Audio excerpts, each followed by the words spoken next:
We're celebrating 85 years of Jeep, our products and our brand. This marks my last event here, as well as 250 years transitioning to Sterling Heights Assembly Plant and America's birthday.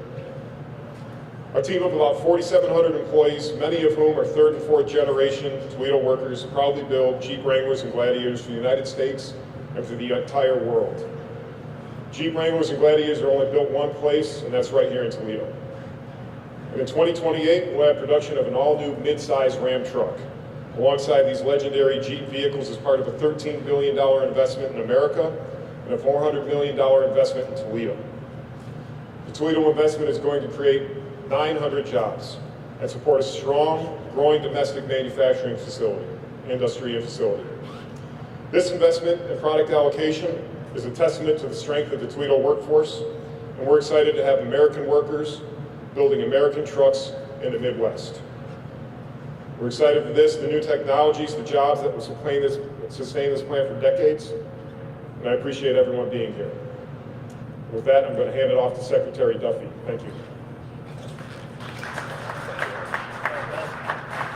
So Grant, thank you. It's a pleasure to be here with you today. He's done yeoman's work giving us a tour of the plant, which actually was really awesome. I appreciate that. Also here with our U.S. Trade Representative, Jamison Greer, who has done a fantastic job implementing with the President the vision on what tariffs we need to make sure we have more manufacturing come back to America, but also make sure we protect great American workers. And along with our EPA Administrator, Lee Zeldin, who is always the President's favorite. He tells us that all the time. He does great work making sure that we have smart rules in place. Listen, I'm honored to be here, and I want to talk about the work that we're doing, trying to bring affordability back to the auto industry. And so if you think about the last administration, they had this idea that they wanted to supplant the will of the consumer. And the management of our car companies, they said, you know what, we want to make sure we transition from a combustion engine to EVs. And we're going to do that in a couple ways, and one of the ways is what Lee's going to talk about, but in the Department of Transportation, they said we're going to set the fuel economy standard, the CAFE standard, to almost 60 miles a gallon. Now, there's no combustion engine that can hit 60 miles a gallon. And the law says that it has to be a combustion engine. Well, the problem is they started to use EVs as their model, which was illegal. You can't do that. And in the process, the car companies were either having to pay billions of dollars in taxes, or they were buying carbon credits for billions of dollars, driving up the cost of a car, but then also they were forced to make vehicles that no one wanted to buy. No one wanted to buy the EVs. And by the way, if you want to buy an EV, that's fine. I love that. You buy yourself an EV, but I think you should choose the kind of vehicle that you want to buy, and I think that car companies should make the vehicles that meet your needs. So in this administration, we are rolling back what I would argue is illegal and unattainable for a fuel economy standard. They'd love it too. They're going to ring for that. 35 miles to the gallon about for this new fuel economy standard, which is in line with the law, which is going to, I think, bring prices down and going to allow car companies to offer products that Americans want to buy. This is on top of the great work that the President has done to bring down the price of energy. We all sit at different points in the Oval Office. He cares about how much you pay for a gallon of gas. And he knows that if he can bring down the price of a gallon of gas, that is almost a rebate. Your paycheck goes further.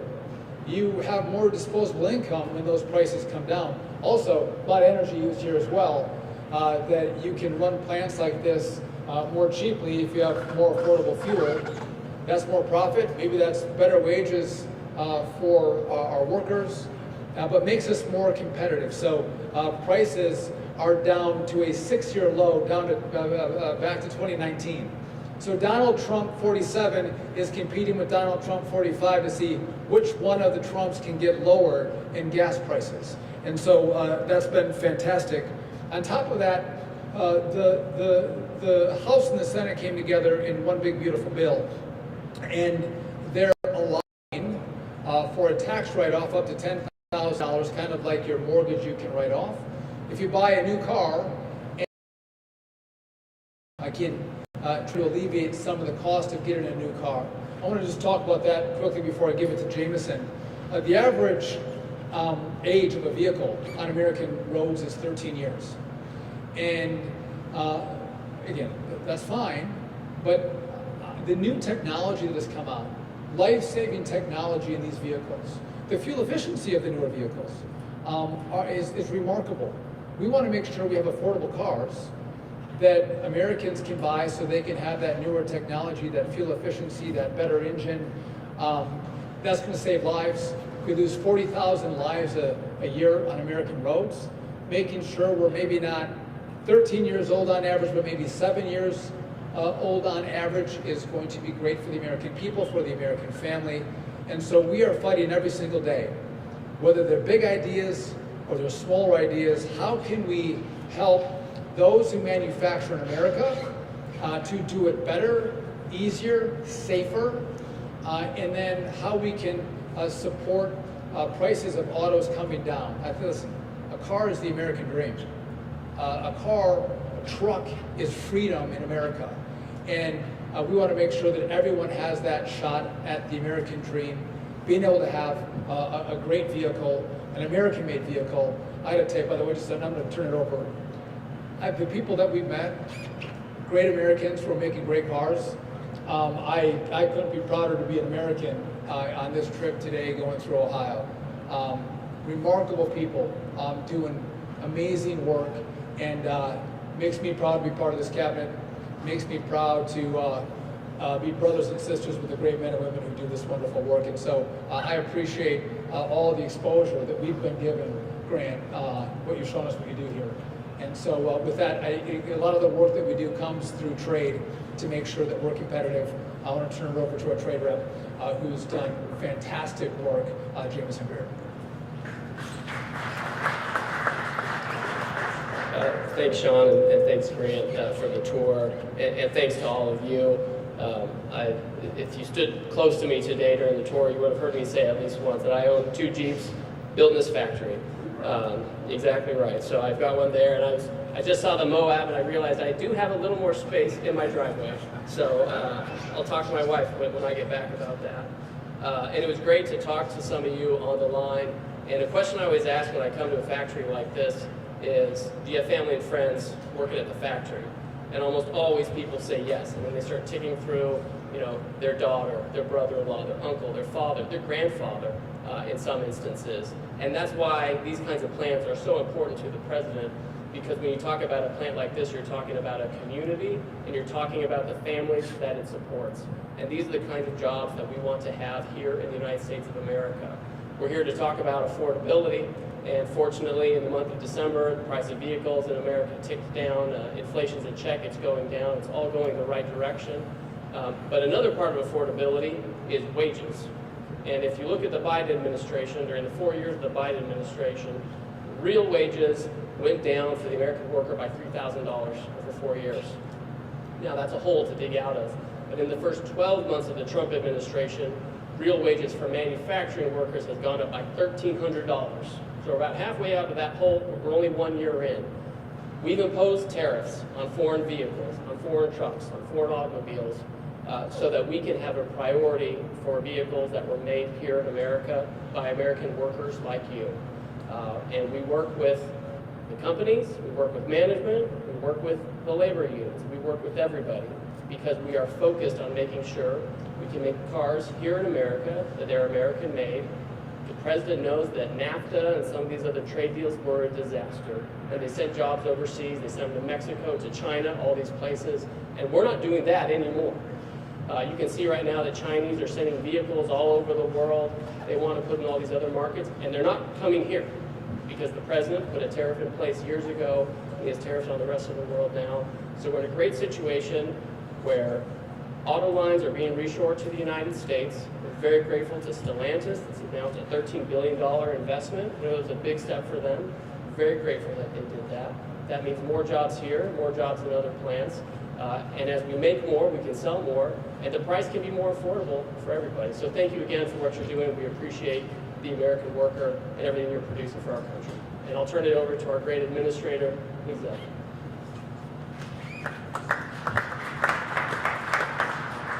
Well, thank you to Ambassador Greer Grant. Thank you for being an amazing host, you and your team. Secretary Duffy, friend and colleague, going back to our time together in the House. We have had an amazing day here today, traveling throughout Ohio. Certainly wouldn't spend time boring any of you with stories of wasting countless hours playing with Jeeps and throughout childhood. It's a multi-generational American brand. Learn to drive on an 85 Jeep Grand Wagoneer with the wood paneling. You remember those? After a brief stint with Eagle Talon, where I thought I was a Formula One driver before there was Formula One as popular as today, we got back under control with a Cherokee Sport and a Commander. It was just a very reliable, durable, American-made vehicle, and it's just so cool to be here with these workers here in Ohio. They love their job, they believe in their product, and to see it firsthand is so much better than sitting behind a desk on a Friday in Washington, D.C., but to be here with all these men and women who work hard to put out this product. At the Trump EPA, from the very first moment, actually Secretary Duffy was with me in that meeting. It was an energy dominance focused meeting with President Trump right after we were confirmed. The president was going into detail, wanting to engage with us on CAFE standards, on tailpipe emissions, on electric vehicle mandates, wanted to know what we were going to do, and didn't want us to waste any time to get results over the finish line. Secretary Duffy was just in the Oval Office a few weeks ago. You might have caught it. His announcement, his work with his great team at DOT on CAFE standards is something that helps promote consumer choice and to provide a more affordable product for Americans.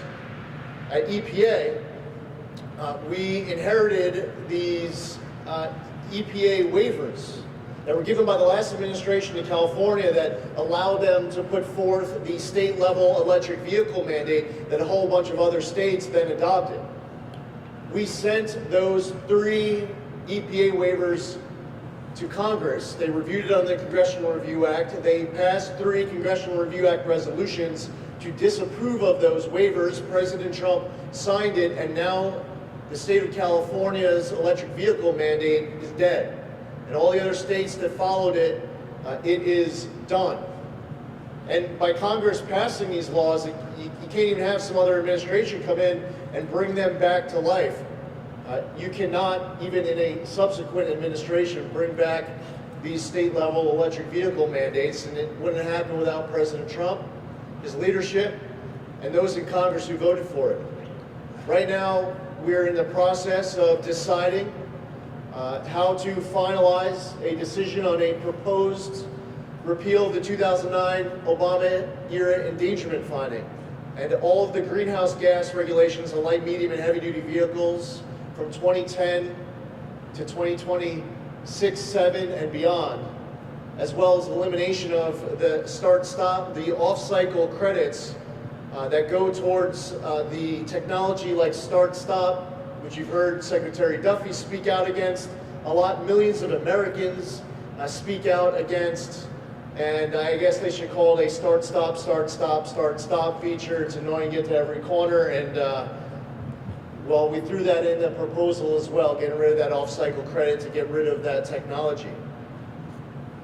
That, if finalized as proposed, would be the largest act of deregulation in the history of the United States of America.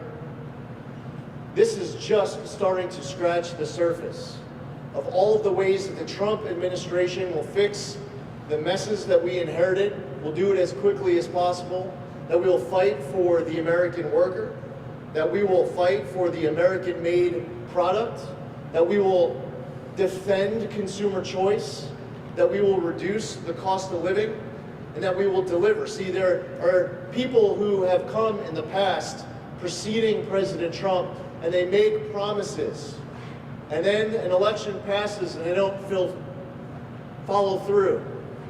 I mean, I think one of the best slogans, when true, is promises made, promises kept. And President Trump spent a whole lot of time with the American auto worker when he ran for office.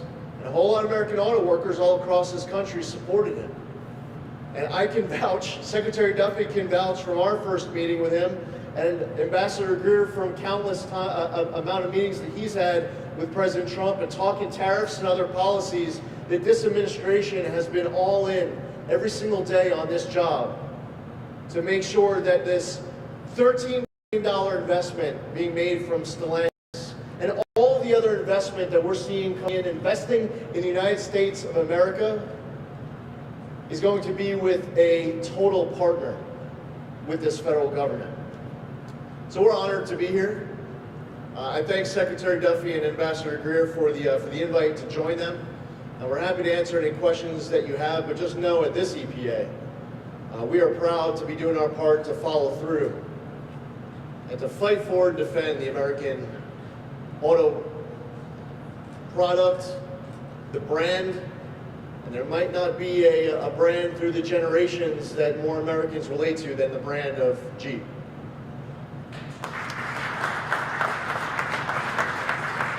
We're happy to take a few questions. Any one of us will direct them to who you want to ask. Mr. Secretary. Thank you. When it comes to EV, is there a world where this administration would embrace more EV, embrace more EV production going forward? So, of course, if the market wants EVs, I think we should leave it to the automakers to make more EV vehicles. But this is not a war on EVs at all. There's a lot of people that love them and think they're wonderful and they work for them and they should be able to buy them. It's just that we shouldn't use government policy to encourage EV purchases, all the while penalizing a combustion engine, which most Americans want to buy. And that's really the point here, which is why we've taken away the $7,500 tax credit on an EV, and we've reduced the CAFE standards that are again going to bring common sense back to Washington D.C. policy. By the way, these policies were tried before. Old Soviet Union tried to have the state run the economy. It doesn't work. Markets should dictate what companies produce and the prices of those products. And we're getting back to that. And I think there's people who are widely excited and happy that consumer choice comes back. And just one last point, if they want to respond. The car companies are going to be able to, again, build cars that people want. They're not going to be forced into producing vehicles that sit on lots for, I don't know what the timeline is, but they sit on lots, these EVs, for way too long. And so we want car companies and auto workers to be able to produce products that move more quickly that Americans have a desire to purchase. I don't know if you want to add anything to that, or... Mr. Secretary, Dave Shepherdson from Reuters. Before I ask about autos, I want to ask, the FAA just issued a bunch of NOTAMs to exercise caution because of potential military activities in Central America, South America. Is that something people should be concerned about? Listen, I've been touring Ohio. On those NOTAMs, not quite sure. I haven't reviewed them, but I'll just say this: the FAA works closely with the whole of government approach, and our job at DOT, whether it's with NHTSA, the rules we put in place for vehicles, the kind of roads and bridges we build, or the rules that we impose or the notices that we give at the FAA, is all safety driven. And oftentimes we can be overly cautious in how we navigate. So that's our role, that's what we do. And by the way, I don't get read in on any actions that happen in other departments. That might be what you're asking, but no, we drive safety. And can I add, maybe both of you, Ambassador Greer, some of the auto companies and the Michigan governor have expressed concerns that auto tariffs are leading to higher prices. Can you address that? And also the tariff relief for parts that, well, months ago, when's that going to flow to the companies? Sure, happy to do that. So first of all, what I would say is this has been the best year for the big three in many years. It's been some of their highest sales. We've seen announcements of new investments. This has been huge for them. In the first term, we renegotiated NAFTA, which was disastrous, to have the USMCA, which drove more investment here. With respect to your point about automobile costs, what we're looking at are trends. And if you just look at December, for example, the inflation, the CPI number for December for vehicles, it went down. It went down 0.5 point. And that's the direction we want. All year long, we've had economists and commentators and so-called analysts saying if you put these tariffs in place, it's going to drive inflation. I mean, it has not. In fact, we keep saying, we keep hearing from the analysts, well, we just haven't seen it yet. We haven't seen it yet. That's not how it works, right? If you have a tariff, if it's going to have a price effect as a one-time price effect, and you move along. We've been almost a year in, and we haven't had a major price effect. In fact, we haven't had it on vehicles. A lot of the foreigners who are sending their vehicles over here, they're getting government support, as we all know too well. And so we haven't seen that. We have car companies who want to have market share. And so whatever effects those tariffs may have on various parts of the supply chain, they're not really getting down to the consumer. And that's why we're seeing the price of cars actually tick down over time. And we expect that trend to continue in coming months. Hey, Secretary Duffy, welcome to the Buckeye State. I'm Michael Stan with WTOL. I want to ask you, so Canadian Prime Minister Mark Carney said this morning that they are changing the rules on Chinese EVs, taking it from a 100% tariff down to a 6% tariff. Basically, 49,000 vehicles we brought into the country per year now. What are we doing to make sure that the American car industry stays competitive on a global level as Chinese EVs are going all over the globe? So I know our partners will have something to say about that as well, but listen, when you have an auto industry, much of their industry in China is supported by the CCP. It's backed by the CCP. These are government enterprises, and we have free enterprise. It makes it challenging to compete. But do I think that car companies, if they were to compete head-to-head with the same set of rules, our men and women build better cars, our engineers, our innovators innovate and engineer better than the Chinese? It's just that you have a country that puts a lot of money from the Communist Party into these products. And why? They want to take over the auto industry. They want to take away these jobs. They want to control this industry. And the way they do it is they subsidize their cars today to put us out of business tomorrow and control our future the day after that. And so I think you see an administration that has supported, has loved, has fought for the American auto worker, and is going to continue to do that. And just in regard to Canada, I love my brothers and sisters to the north. I'm from northern Wisconsin. And I'm not going to accuse them of making the smartest decisions all the time. I think they will live to regret the day they partner with China in bringing in their vehicles, but it's a free country and they can do what they want. I know Jameson has a point on this too. Yeah, just to touch on that. So first of all, our understanding with the Canadians is the United States set the example. In 2018, President Trump imposed a 25% tariff on vehicles from China. At that time, China was not flooding the globe with vehicles, but he could already tell back then that this was going to be a problem, as Chinese industry had been in other sectors as well. And so because we had that tariff on Chinese vehicles, they never made their way to our shores. And so a couple of years ago, when the Chinese started ramping up production that was driven by subsidies and IP theft and all other kinds of things, Chinese vehicles went to a lot of other markets, but they didn't come to this market. And they haven't come to this market. The Canadians, whatever one may think or say, they realized that they had an issue as well. And so they imposed their own tariff on China. China retaliated against them. The Canadians have now come back to try to find some kind of accommodation with China. There's still a limitation. They have a quota. Again, we have a tariff on Chinese vehicles. We think that's an important way to do it. Canadians have to manage their own country. I don't think the entry of Chinese vehicles into Canada is going to affect American producers, because none of those vehicles from China are going to come here from Canada. We won't allow it. We won't let it happen. Obviously, we caution our partners in Canada as to what they do and why they're doing it. But as with President Trump, we're protecting this market.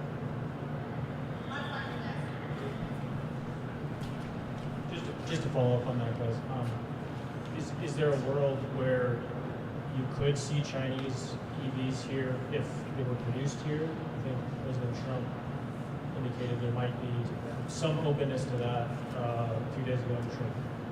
Yeah, essentially, so many countries and companies want to come and make it America. And why do they want to do that? One, because we have a great workforce and manufacturing base. We have a huge consumer market, and the president has imposed trade policies that incentivize people to produce here. They want people to make here. Now, I'm not going to opine on any particular investment or sector or anything like that.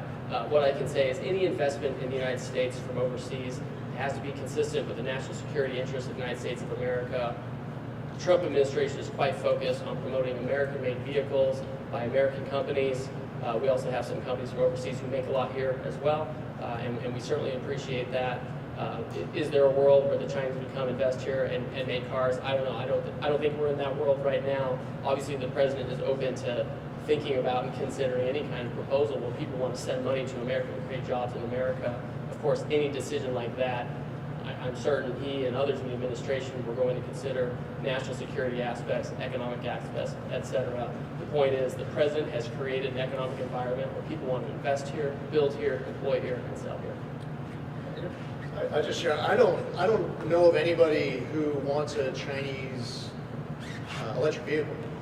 I mean, I don't know if anyone here has ever met anyone. I mean, I think there's a better chance of finding a flying Pegasus than an American who's looking for a Chinese EV. So as far as the reality goes, I mean, that should be taken into consideration. And one last point I just wanted to share before I wrap and add and amplify something that Secretary Duffy said.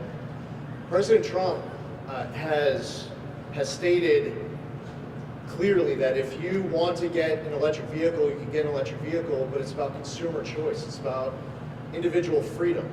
If your neighbor wants to go out and purchase a hybrid vehicle, they should be able to get a hybrid vehicle. If the next neighbor on the other side wants to go out and get an internal combustible engine, they should have that freedom to be able to do that.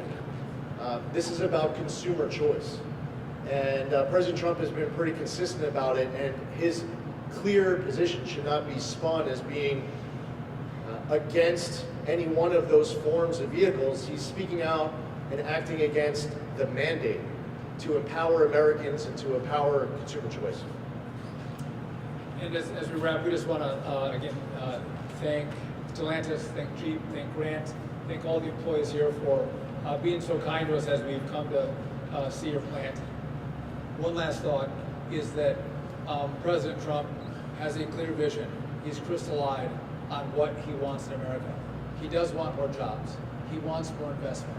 He wants products made in this country by American workers. And we are part of that team to implement that agenda. That's why you see the three of us here today, different parts of the cabinet that come together to think through policy to accomplish that goal, which we think making products here with Americans is the right policy. That is the America First policy. And so you're going to continue to see this great work happen from this great cabinet, from this amazing president. And I think what you're going to know maybe a year from now or 2 years from now, you look back and go, oh wow, when I saw them in January when it was really cold, like Wisconsin or Ohio, and a lot of snow, was that they were just getting started. And we are just getting started. So with that, Grant, thank you.